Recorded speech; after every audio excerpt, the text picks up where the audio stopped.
एल्विश यादव पर फिर से गाज गिरी है और यहां पर उन्हें ईडी का समन भेजा गया है और यूट्यूबर एल्विश यादव से एक बार फिर से पूछताछ होगी।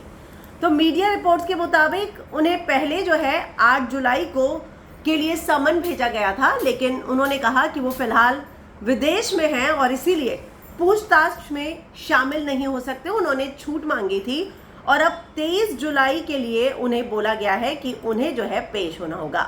तो एक बार फिर से एल्विश ईडी की रडार पर है। एल्विश यादव को ईडी ने 23 जुलाई को अपनी लखनऊ यूनिट के सामने पेश होने के लिए बुलाया है। ये पूछताछ सांप के जहर रेव पार्टी की घटना से जुड़े मनी लॉन्ड्रिंग मामले से जुड़ी है। तो मंगलवार को ईडी के वरिष्ठ अधिकारियों के अनुसार मामला मूल रूप से जो है वो गौतम बुद्ध नगर जो है पुलिस उनके द्वारा दर्ज किया गया है। तो बता दें कि इससे पहले एल्विश को 8 जुलाई के लिए पूछताछ के लिए बुलाया गया था। हालांकि एल्विश ने कहा कि वो फिलहाल इंडिया में है ही नहीं, विदेश में है, तो इसलिए उसे कुछ दिनों का समय चाहिए।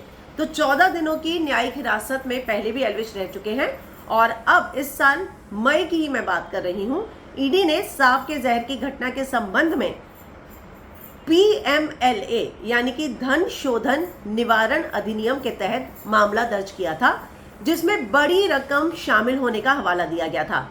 एल्विश यादव को शुरू में 17 मार्च को गिरफ्तार किया गया और 14 दिनों की न्यायिक हिरासत में रखा गया था और बाद में 5 दिन के बाद आप जानते ही हैं कि वहां की एक लोकल कोर्ट ने उन्हें जमानत दे दी थी। तो अब इसी पूरे मामले में एक बार फिर से उन्हें पूछताछ के लिए बुलाया गया है और यहाँ पर उन्हें पहले कहा गया था कि आप 8 को आइए, लेकिन उसने बोला कि मैं इंडिया में हूँ ही नहीं। आप जानते ही हैं कि वो इंडिया में नहीं है, क्योंकि आप लोगों ने भी उसकी स्टोरीज वगैरह देखी हो कि फिलहाल वो बाहर है, पेरिस, लंदन।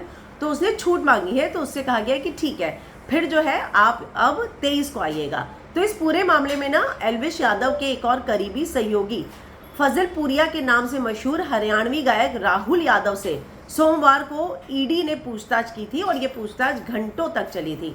तो अब मामला ये है कि फजलपुरिया ने अपने गाने में सांप के इस्तेमाल को लेकर सांप का इस्तेमाल किया था, तो उसी को लेकर सवाल किए गए थे। तो अब उनके एक और सहयोगी यानी कि एल्विश का एक और सहयोगी है ईश्वर यादव और विनय यादव, इनसे भी इस पूरे मामले में पूछताछ की गई। तो अब मीडिया रिपोर्ट्स के अनुसार एल्विश को जो है 23 को पेश होना होगा। 8 का पहले समन गया था, लेकिन उसने बोला वो इंडिया में नहीं है, तो उससे बोला ठीक है, हम आपको 23 तक की छूट देते हैं। तो आप 23 को उसको लखनऊ जाना पड़ेगा और उनको कहा गया है कि आपको 23 तक आना होगा और 23 को पेश होना होगा।